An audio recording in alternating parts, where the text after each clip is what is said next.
અને હવે વાત કરીએ દર્દીના તિરસ્કારને લઈને।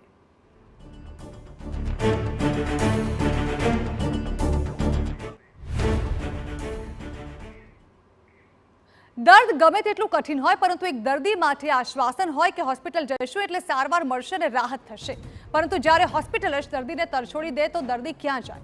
અમદાવાદની અસારમાં સિવિલ હોસ્પિટલમાં આવી જ ઘટના સામે આવી છે। સિવિલ હોસ્પિટલના તબીબો પર ગંભીર આક્ષેપ લાગ્યો છે। આરોપ છે કે બિનવારસી દર્દીની સારવાર ન કરવી પડે એટલા માટે તેને તરછોડી દેવામાં આવે છે। આવા જ એક દર્દીને રિક્ષા ચાલક હોસ્પિટલમાંથી બહાર મૂકી ગયો હતો, જેના સીસીટીવી પણ સામે આવ્યા છે। હોસ્પિટલમાંથી તરછોડી દીધા બાદ દર્દી રસ્તા પર રઝળતો હતો। રિક્ષા ચાલકનો આ વિડીયો પણ વાયરલ થયો છે। રિક્ષા ચાલકનો દાવો છે કે તેમને ડોક્ટરે દર્દીને મૂકવા માટે રૂપિયા આપ્યા હતા અને ડોક્ટરે દર્દીને મૂકવા માટે કહ્યું હતું।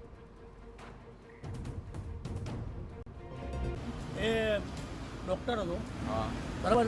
એ ડૉક્ટર મને આવ્યો બહાર બોલાવા, સિક્યુરિટીવાળા મોકલ્યા અને કે આ પેશન્ટને એમઆરએસ કરો પહેલાં એમ કીધું કે એને ક્યાંય ઉતારજો કે આટલામાં, બરાબર।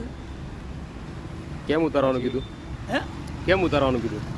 એ સી ખબર એ લોકોએ ટ્રીટમેન્ટ અત્યારે બિનવારસી હતા એટલે આવું કરે છે આ લોકો। તો દર્દીને રઝળતો જોઈ સ્થાનિકોએ તપાસ કરાવી। પોલીસ અને એમ્બ્યુલન્સને પણ બોલાવીને દર્દીને ફરી સિવિલ હોસ્પિટલમાં દાખલ કરાવ્યો। સ્થાનિકોનો દાવો છે કે અવારનવાર આવી ઘટનાઓ સામે આવે છે, જેમાં બિનવારસી દર્દીઓને તરછોડી દેવામાં આવે છે। સ્થાનિકોના દાવા મુજબ રિક્ષા ચાલકે 2 બિનવારસી દર્દીને હોસ્પિટલની બહાર મૂક્યા હતા। મેં રિક્ષાનો પીછો કર્યો એટલે એમને જોયું તો એમને ટીબી હોસ્પિટલની પાછળના ભાગમાં એ ભાઈને ત્યાં ઉતારી દીધા। એટલે મેં જઈને રિક્ષાવાળાને બંને ભાઈને પૂછતાછ કરી। મેં એમને કહ્યું કે જે હોય સાચું કહી દો, નહીં તો પોલીસ બોલાવું છું। આ રીતે વાતચીત કરતા એમણે મને કહ્યું કે ડૉક્ટર સાહેબે અમને પૈસા આપ્યા હતા કે અમને ગમે ત્યાં ઉતારી આવો। એમના હાથમાં સિવિલની સ્ટ્રીપ લાગેલી હતી, એમાં એમનો પેશન્ટ નંબર, એમનું નામ ને બધું લખેલું હતું, ટીબી હોસ્પિટલ લખેલું હતું, જેથી મને જાણ થઈ કે આ ટીબી હોસ્પિટલના કોઈ ડૉક્ટરનું કામ છે।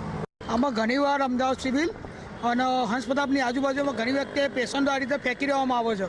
ડૉક્ટરને સુપ્રિન્ટેન્ડન્ટને ઘણી વખતે જાણ કરવામાં આવે, કાલ ઉઠીને આમના સગા ફેંકી દીધા, કાલ મારા સગાને બી ફેંકી દે।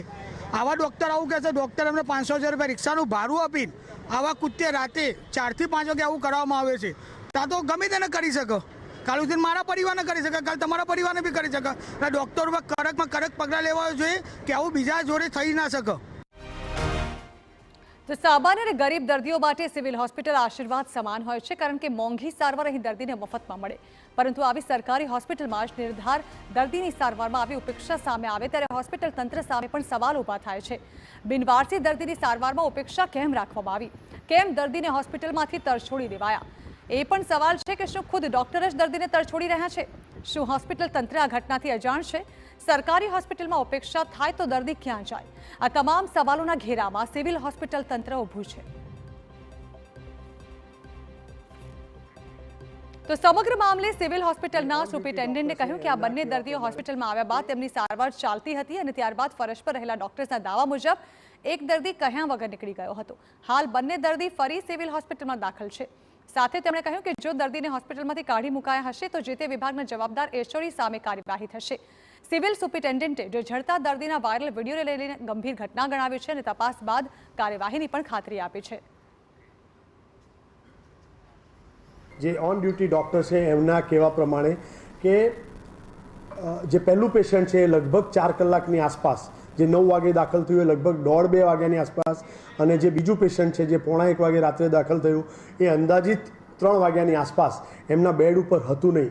એ બંને દર્દીઓને નોન પોઝિટિવ એટલે કે જેને કન્ફર્મ ન હોય એવા દર્દી તરીકે નીચેના વોર્ડમાં એટલે કે નેગેટિવ વોર્ડમાં દાખલ કરવામાં આવેલા, અને એમના કહેવા પ્રમાણે એ દર્દીઓ પોતાની રીતે એબ્સ્કોન્ડ થઈ ગયા। ન માત્ર એબ્સ્કોન્ડ પરંતુ કેસ પેપર સાથે નીકળી ગયા। વ્યક્તિને બહાર તરછોડી દેવાનો વિડીયો વાયરલ થયો હતો। જે બિનવારસી વ્યક્તિ છે તેના આ દ્રશ્યો છે કે તેને પલંગ પણ આપવામાં આવ્યો નથી, એટલે કે બેડની નીચે જ ગાદલા પર તેની સારવાર કરવામાં આવી રહી છે। સૌથી મહત્વની બાબત કે આખરે બિનવારસી વ્યક્તિઓ માટે એક અલાયદો વોર્ડ તૈયાર કરવામાં આવ્યો છે, પરંતુ આખરે આ જ વોર્ડમાંથી એક ડૉક્ટરની સૂચનાથી રિક્ષા ચાલક દ્વારા આવા 2 જે બિનવારસી વ્યક્તિઓ છે તેને હોસ્પિટલ બહાર મૂકી આવવા માટે રિક્ષા ચાલકને પૈસા આપવામાં આવ્યા હતા। આખરે આ તબીબ કોણ હતો તેની તપાસ થવી જોઈએ। જે સારવાર છે તે સારવાર પણ યોગ્ય યોગ્ય રીતે કરવામાં આવતી નથી. આખરે અનેક સવાલો ઊભા થઈ રહ્યા છે કે રિક્ષા ચાલક અને ડોક્ટર સામે શા માટે પગલાં નથી લેવાતા, તે સૌથી મોટો પ્રશ્ન છે. કારણ કે અવારનવાર આજુબાજુમાં આ જ પ્રકારના દર્દીઓને તરછોડી દેવાની ઘટના સામે આવતી હોય છે. સ્થાનિકો આક્ષેપ કરી રહ્યા છે, પરંતુ આખરે યોગ્ય પગલાં લેવાય તેવી માંગ ઉઠી છે. કેમેરામેન તૌસિફ મલિક સાથે જિગ્નેશ પટેલ, TV9. તો અમદાવાદની સિવિલ હોસ્પિટલના અમાનવીય વર્તન પર કોંગ્રેસ લાલ ઘૂમ થઈ ગઈ છે. કોંગ્રેસે આરોગ્ય વિભાગ અને રાજ્ય સરકાર સામે સવાલો કર્યા છે. આ ઘટનાથી મોટી અમાનવીય ઘટના બીજી કોઈ ન હોઈ શકે. ધ્યાન રાખવાવાળું કોઈ નથી તેવા દર્દીઓને બારોબાર ભગાડી દેવામાં આવતા હોવાના આક્ષેપ કોંગ્રેસે કર્યા છે. તેઓએ કહ્યું છે કે આવા કૃત્ય કરનારા સામે તાત્કાલિક પગલાં લેવામાં આવે.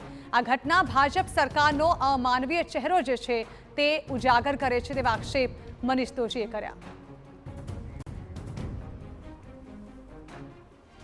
વિધાનસભાના પટલ ઉપર કરોડો રૂપિયાના બજેટની વાહવાઈ લૂંટતી ભાજપ સરકારને આ દ્રશ્યો જોઈને થોડી પણ શરમ હોય તો તાત્કાલિકપણે આવા કૃત્ય કરનાર ઉપર પગલાં ભરવાની ફરજ પડવી જોઈએ.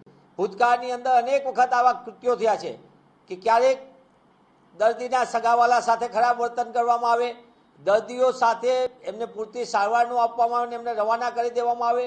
જેમનું કોઈ ધ્યાન રાખવાવાળું નથી તેવા દર્દીઓને બારોબાર ભગાડી દેવાનું કૃત્ય કરવામાં આવે.